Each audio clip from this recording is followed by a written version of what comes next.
depressão quase me matou. É um assunto bem difícil de se falar e já vou deixar aqui um alerta de gatilho, então se você passa ou já passou por isso, saiba que você está sendo extremamente acolhido aqui nesse perfil e que você não está sozinho. Em mais ou menos 3 meses atrás, eu tive um surto e eu fui parar na ala psiquiátrica do hospital. E eu estou até hoje praticamente em internação domiciliar. Eu vou contar mais ou menos pra vocês o que causou tudo isso, né? Eu tinha, né, um relacionamento de mais ou menos uns 6 anos e a gente tem uma filha, né, juntos, e eu tenho um filho do meu primeiro casamento.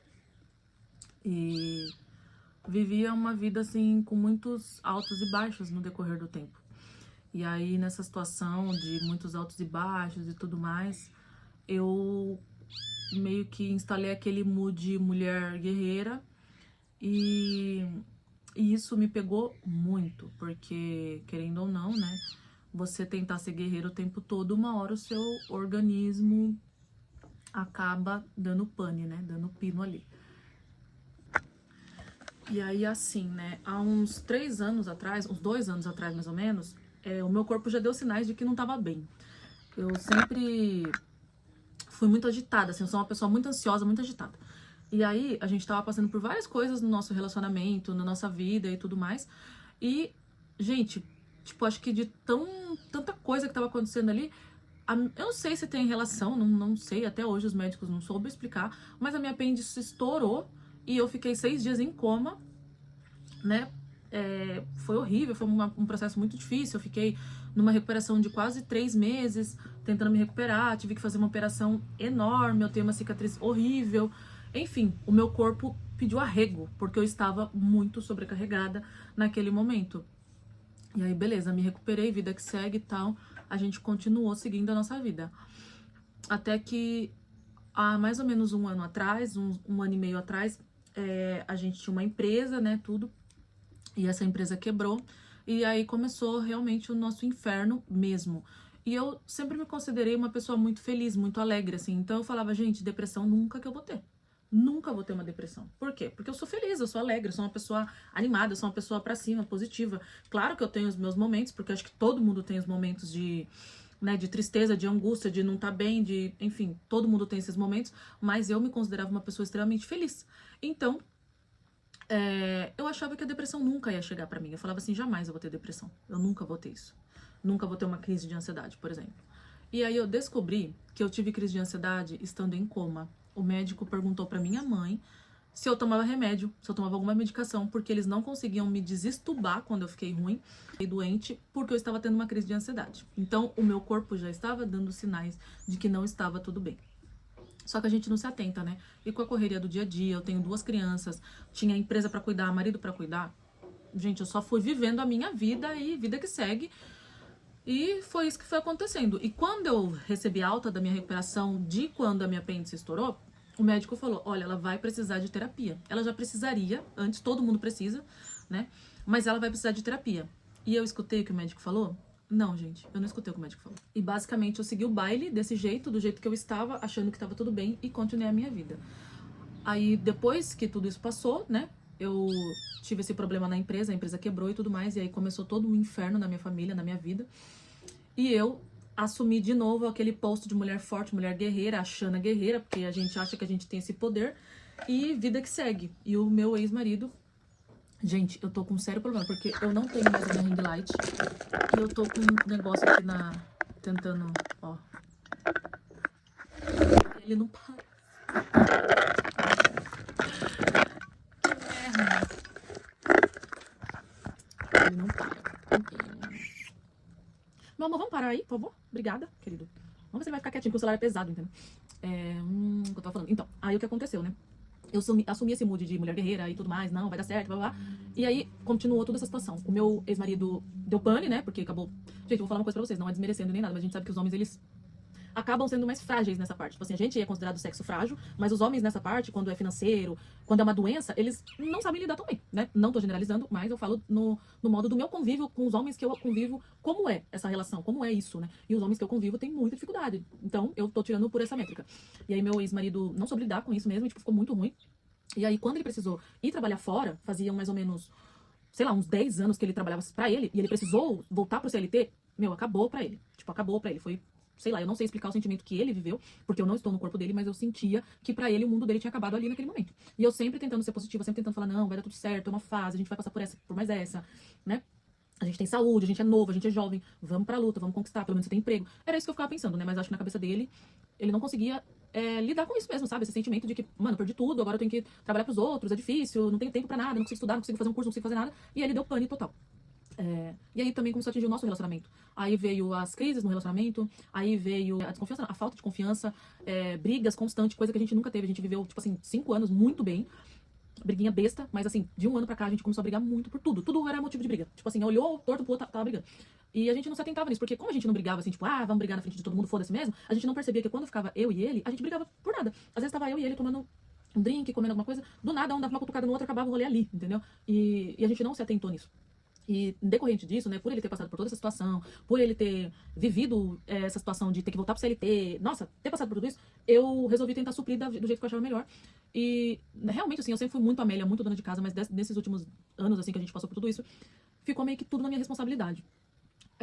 E aí era minha obrigação, tipo, lavar, passar, cozinhar, levar a criança pra escola, voltar, buscar a criança na escola, fazer mercado, era basicamente tudo eu, porque eu falava assim, mano, ele já trabalha fora, né, coitado, já não tá legal e tudo mais, e eu achava que eu tinha que fazer tudo pra suprir essa necessidade dele. Essa situação que ele tava vivendo ali, eu não queria eu queria amenizar a dor dele de tudo, assim, se eu pudesse eu tirava a dor do corpo dele e passava pra mim. Essa era a palavra. E aí eu fui percebendo o quanto eu era dependente emocional dele. E toda vez que a gente brigava, ele sempre falava de separar de mim, eu achava que era da boca pra fora. E eu ficava muito mal, e às vezes, tipo assim, era coisas que eu estava magoada com ele, era coisas que não tava legal pra mim, e eu pedia desculpa, pra que ele não fosse embora, pra que ele ficasse comigo, porque eu tinha essa dependência dele de estar com ele, de não viver sem ele, parecia que meu mundo ia acabar se a gente se separasse. E acabou que, tipo, eu vivia essa situação constantemente. E isso me pegava muito. Eu vivia o medo do novo, eu vivia a insegurança financeira, eu vivia a insegurança no meu relacionamento, e eu vivia a insegurança tipo assim, de estar ou não estar com ele, porque pra mim, a qualquer momento, ele podia me abandonar, me largar. E como eu já passei por um divórcio, eu tinha passado por um divórcio aos meus 20 anos, que foi muito difícil pra mim, eu tinha esse medo, esse trauma de passar de novo. Por isso, então eu fazia de tudo pra que ele não me deixasse. E aí eu vi que começou a ficar muito mais pesado pra mim. Por quê? Porque só eu queria manter aquilo. Só eu queria viver aquele relacionamento, só eu queria viver com ele. Eu tinha essa dependência dele, eu tinha esse medo de perder ele. E ele só se afastando de mim, aos poucos, assim. E isso foi acabando comigo. Até que eu comecei a fazer terapia, tudo. Na terapia, a minha própria terapeuta falava, meu, você não pode permitir que isso aconteça, isso não tá legal, né? Porque, querendo ou não, quando a gente brigava, a maioria das vezes, assim, se eu não falar que foram todas, mas a maioria das vezes eram por coisas que ele tinha feito, que ele tinha me desagradado, e eu pedia desculpa. E isso era muito ruim, porque eu pedia desculpa, mas por dentro eu não queria pedir desculpa, porque ele tava errado. Ele tinha me magoado, eu queria que ele, né, reconhecesse que não tava legal, que tava tudo mal, e viesse falar comigo, e não era isso que acontecia. E aí eu fui me tornando uma pessoa deprimida. Então eu fui me tornando uma pessoa deprimida, eu fui me tornando uma mulher insegura, eu fui me tornando uma pessoa triste, porque eu estava triste o tempo todo. E aí eu tentava não demonstrar pra ele essa tristeza, porque eu achava que se eu falasse pra ele, ou se eu demonstrasse, ia ser pior, porque daí ele ia se sentir pior do que ele já estava, ele já se sentiu merda, sei lá o quê. E aí eu achava que eu não tinha que falar nada pra ele. E eu guardava todo esse sentimento, todo esse negócio ruim dentro de mim. Eu não falava pra ninguém, eu falava só pra minha mãe. E eu fazia terapia quando dava, porque às vezes não dava pra ele me levar. Onde eu fazia terapia era longe, era um lugar muito maluco, tipo assim, ruim de estacionar, então eu sempre precisava dele pra me levar. E aí, tinha vez que eu fazia, tinha vez que eu não fazia. Ele sempre nessa inconstância de falar que vai largar do emprego, que não queria estar no emprego que ele está. E eu vivia essa insegurança constantemente. E isso foi me adoecendo de uma maneira. Olha o negócio pesando no celular, irmão. Isso foi me adoecendo de uma maneira. E como a depressão é uma doença muito silenciosa. É muito silenciosa porque eu não conseguia detectar isso. E quem começou a detectar que eu não estava bem mesmo foi minha mãe. A minha mãe falava pra mim, Bia, você não tá bem.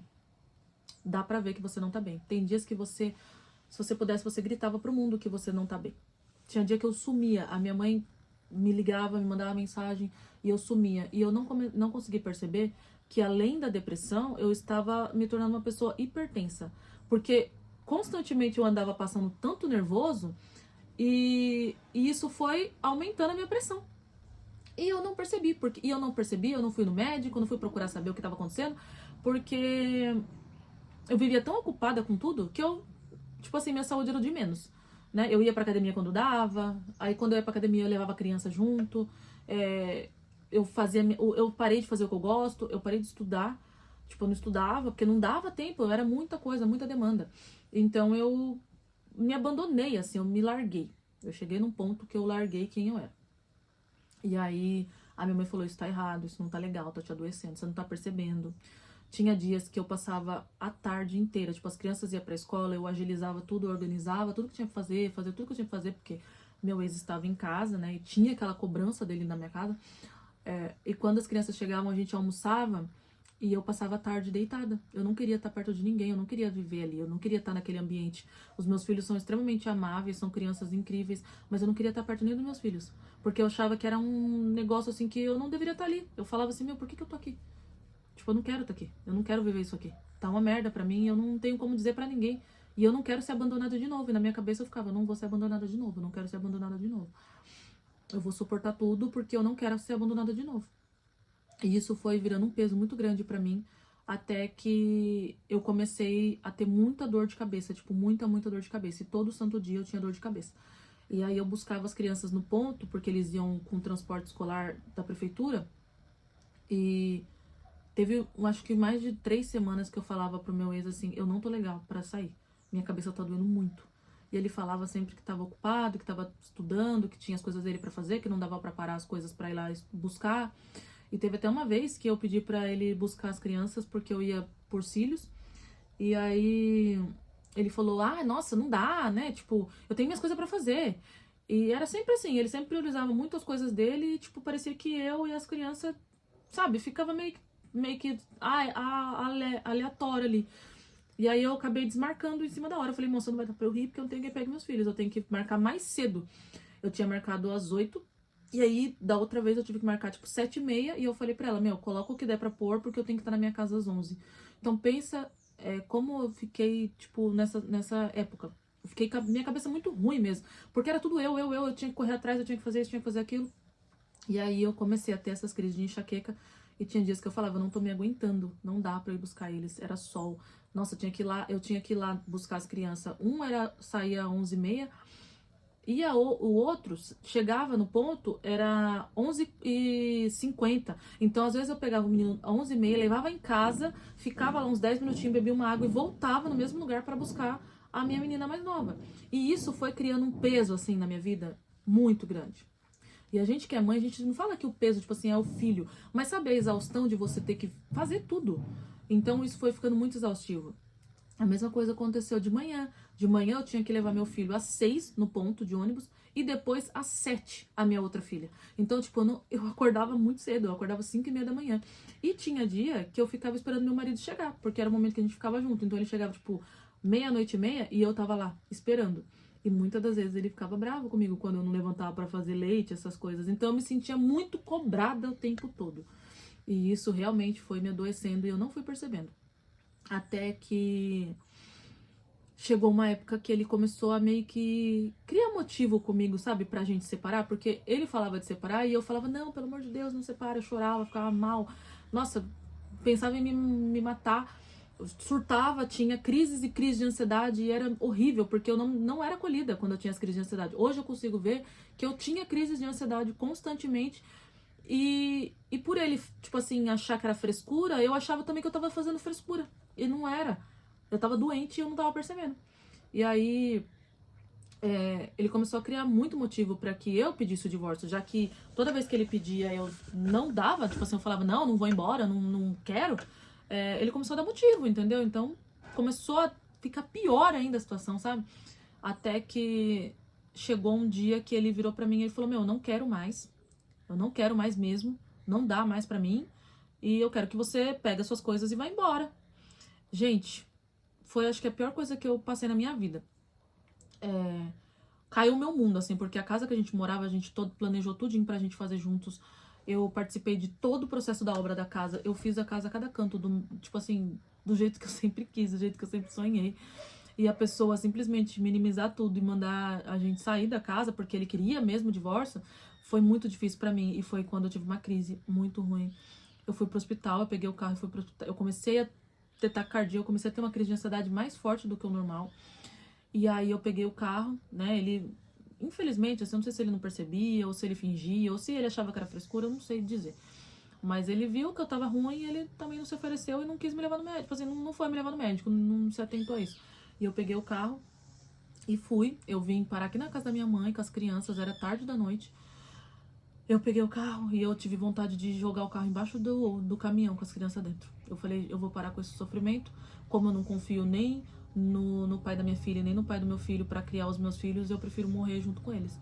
E eu quase joguei o carro embaixo do caminhão. Eu, por um momento, assim, eu não sei o que aconteceu, qual foi a luz que passou na minha cabeça, mas eu não fiz isso e eu vim na casa da minha mãe. Eu consegui chegar na casa da minha mãe, debaixo de muito choro, debaixo de muita angústia, de uma crise horrível, dirigindo e teve uma, eu vim o caminho inteiro parando o carro porque eu não conseguia nem dirigir, de tanto que eu tremia. E aí eu cheguei na casa da minha mãe, a minha mãe viu minha pressão, minha mãe falou, meu, vai pro hospital agora, seu pai vai te levar no hospital. Eu deixei as crianças aqui, meu pai foi comigo pro hospital, minha pressão tava 20, depois de uma discussão que a gente teve. E aí, desde então, gente, eu vim pra casa da minha mãe. Porque daí eu chegou no hospital, eu falei que eu não tava bem, tudo, né? Me deram medicação. E aí eu me acalmei e vim embora. E no outro dia de manhã aconteceu novamente. A gente teve uma outra discussão, eu tive uma outra crise. Eu falei pra ele que eu não estava bem, que eu estava tendo uma crise, e ele minimizou essa crise que eu tava vivendo. E acabou que eu fui pro hospital porque eu pensei em me suicidar, já que eu tava sozinha. E aí eu peguei o carro de novo e fui. E no caminho eu fiquei com os pensamentos horríveis, pensando o tempo todo em tirar minha própria vida. Eu falava, pra quê que eu tô aqui, sabe? Tipo, não tem porque eu sofro demais. Eu faço tudo pra dar certo. Eu tento ser uma boa mãe, uma boa filha, uma boa esposa e nada dá certo na minha vida. Então eu comecei a criar esse sentimento, assim, de não pertencer a nada, de não querer nada, de nada dar certo. E querer tirar a própria vida. E aí foi quando eu pedi ajuda. Eu fui parar no hospital. Eu cheguei lá com a pressão bem alta de novo. E aí eu contei tudo que estava acontecendo, chamaram o psicólogo, o psiquiatra, perguntaram se eu tinha tentado alguma coisa, se eu só tinha tido os pensamentos, e eu falei, não, eu tive os pensamentos muito ruins, eu queria jogar o carro com os meus filhos dentro para baixo do caminhão, e isso foi muito ruim, foi um sentimento muito ruim que eu tive, porque eu nunca pensei em fazer isso, eu sempre quis muito bem dos meus filhos, e para eu chegar num ponto desse, de querer acabar com o meu sofrimento, é muito pesado, né? Então eu preciso de ajuda. E eu consegui reconhecer que eu tava precisando de ajuda naquele momento. E aí, graças a Deus, assim, eu fui muito bem amparada no hospital, aqui de Sorocaba. Psicólogo, psiquiatra, médicos vieram me amparar, conversar comigo, chamaram minha mãe, explicaram a minha situação, falaram o quanto eu precisava dela naquele momento, de ajuda da família, de todo mundo, e perguntaram se eu queria me internar, né, em algum local, ou se eu preferia ficar numa internação domiciliar. E aí a minha mãe falou, não, eu não vou te internar porque você pode perder a guarda dos seus filhos e você é uma ótima mãe, você só tá sobrecarregada mesmo. Eu tive um surto mesmo. E aí eu peguei e falei, tudo bem, então beleza, então a gente fica em casa. Eu saí do hospital já com medicação e eu saí já com uma carta, né, para passar no psiquiatra. E desde então, faz mais ou menos uns 5 meses que eu tenho passado no psiquiatra, tomado algumas medicações. E graças a Deus eu tenho me sentido muito melhor, né? Eu fui diagnosticada com depressão, com um quadro de depressão extrema. Porque por mais que eu não percebia que eu estava em depressão, eu realmente estava, só que eu não percebia. E ansiedade e bipolaridade por conta de toda essa oscilação que eu tinha de humor durante o dia. Tipo, às vezes eu acordava muito bem e parecia que meu mundo acabava em um minuto. Então eu não conseguia perceber que eu tava tendo esse problema. E aí, hoje eu tenho feito o tratamento certinho, tô conseguindo recomeçar a minha vida. Depois disso eu me divorciei mesmo, meu ex-marido não quis voltar. Até hoje eu não sei muito bem os motivos que ele teve. Acredito eu também que ele passou por um surto, alguma coisa, e não quis mais, né? A gente se separou mesmo. Faz 5 meses. E eu tenho vivido aqui na casa da minha mãe, tô tentando me reconstruir, tô tentando recomeçar a minha vida. Eu precisei voltar a trabalhar, né? Tô me virando. Tem dias que eu trabalho de noite, tem dia que trabalho de dia. Eu tô trabalhando como cuidadora de idosos. Eu nem tô na área que eu era antigamente. Tô estudando, voltei pra faculdade, né? Que eu já fazia de educação física. E tô tentando sempre manter minha cabeça ocupada. Porque a depressão não é brincadeira. Não é algo que se cura de uma hora pra outra. Ontem mesmo eu tive uma crise horrível. Teve um gatilho que me deixou muito mal. Eu tive uma crise bem feia ontem.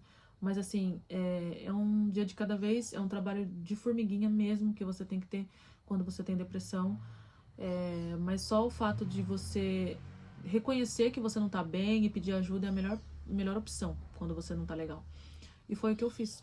Daqui pra frente eu não sei como vai ser a minha vida, mas eu tenho vivido conforme eu consigo, com muito acolhimento da minha mãe, do meu pai, dos meus filhos, muito amor, né, da minha família e me cuidando, me tratando, me amando, me acolhendo, porque eu acho que a única coisa que faz com que a gente consiga sair dessa é isso, é você se cuidar.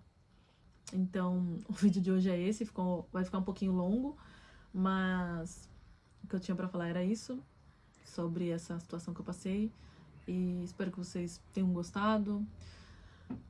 Se você se identificou, deixa aqui seu comentário. E é isso, até a próxima. Beijo!